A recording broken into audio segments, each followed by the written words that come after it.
was because the Ninjago Legends sort of series has wrapped up for 2025. Cool. Now, what is the difference between the two series? Because everyone knows Ninjago Legends Monstrosity to be the sub theme of these two sets, obviously.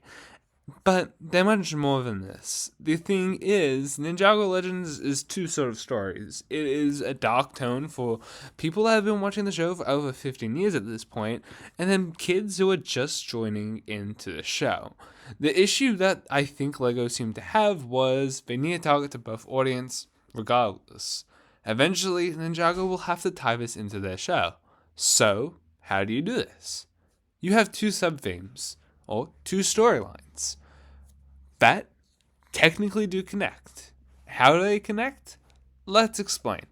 Now, I'll quickly give a quick summary for each. Kai's main Ninjago Legends storyline plotline really involves Kai, the first episode being a summary of episode 1, being about how the Land of Monsters works and how the Guardian Dragon was turning into a monster and Kai saved her. Episode 2 was the Elemental Masters of Fire and this Elemental Mech who was sworn to protect the Wielder. However, in episode 3, this guy makes a huge sacrifice, saving Kai and the Guardian Dragon, so they are able to set free on a new course. They get pretty much wiped into thinking their worst fears, or well, the greatest proposals at the time. Kai, obviously with his family, making a return. But it isn't what it is. The Land of Monsters will take you, no matter how you are. How do you brighten up this tone? Well, the best way to do it is to continue. Now, what they did here was they came up with a comic book before they released it at Comic-Con, where Kai now has to explain his monstrosity journey. How would he have to explain this to Wildfire without scaring her? Now, in fairness, Wildfire isn't torn, but she is frightened at the sign that her master was a monster. The coolest thing about this series is it dims on the dark tones in a slight way. Slight. Not major, but slight. The way I see it is, this little short series of 3 episodes was able to contain a story to get you ready for what Season 4 is about to bring us in the Land of Monsters.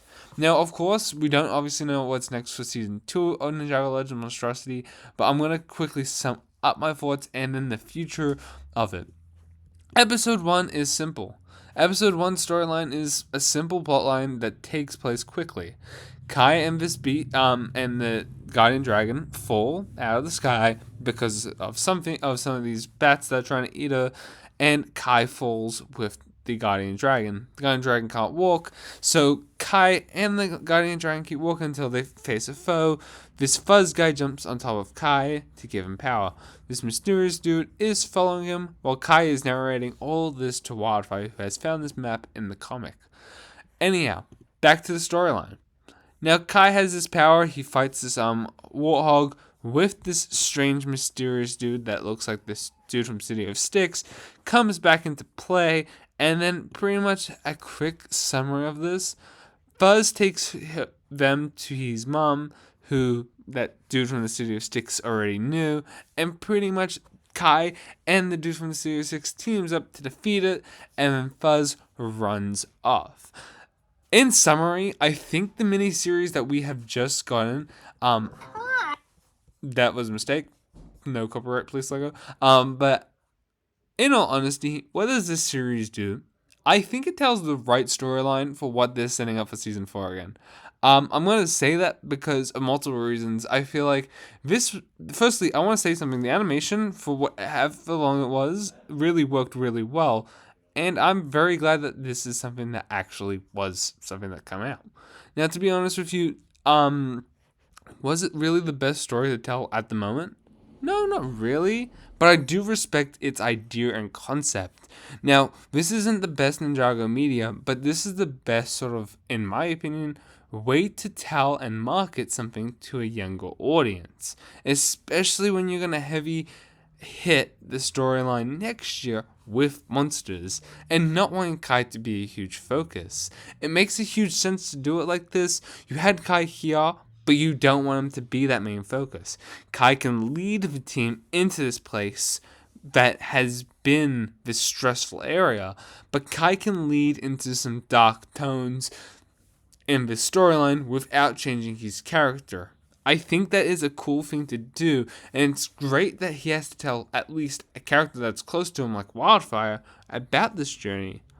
I think this is something that people are overlooking at the moment. Listening to what Tana Fishies has to say as well about this series, aren't really greatest comments, but and I get that. I get that this series isn't as good as this. I will admit that. But I think for storyline based purposes, this tells a story straight after this, but tells something for a younger audience compared to a grown up audience like us. But the difference between the two is simple. The huge difference is this is for kids, this is for adults. Same sort of story, first, second iteration. What they choose to do next will be interesting. I'm looking forward to it. Now, these are my quick thoughts about the series itself and how they tie into each other. What will Season 2 have to be involved? Well, from what we know of, it will still be taking place with Kai, and the alleged plotline here that we have as a rough idea, I don't think it's correct, but it will take place between Season 3 and 4. Kinda don't like that idea for a couple of reasons. I don't want to express those couple of reasons, but I will express one. One of them is mainly because I would prefer a Ninjago Legend storyline that is based on one of the ninja because they won't explore it. I think Jay would be absolutely great. The administrator. You could even say Jay was here in the Land of Monsters for a certain time, or Land of Monsters grabbed hold of his memories. I think storytelling in Ninjago Dragons Rising, if Lego's not allowing them to tell the stories that they want to tell there, Ninjago Legends has the opportunity to do that. And I think it'd be a pretty cool something. I want to know your thoughts about this in the comments down below. Let me know your thoughts. Is this something you'd like to see? Plus, the other thing I do want to also mention here, too, is I would like to really see, like, Gameron have one of these. To be honest with you, I think Ninjago Legends has a purpose, and if anything they wanted to do next year, they should do it with Gameron. That would be pretty cool, 15 years. But let me know your thoughts about this. Thank you guys for watching. Peace out, guys.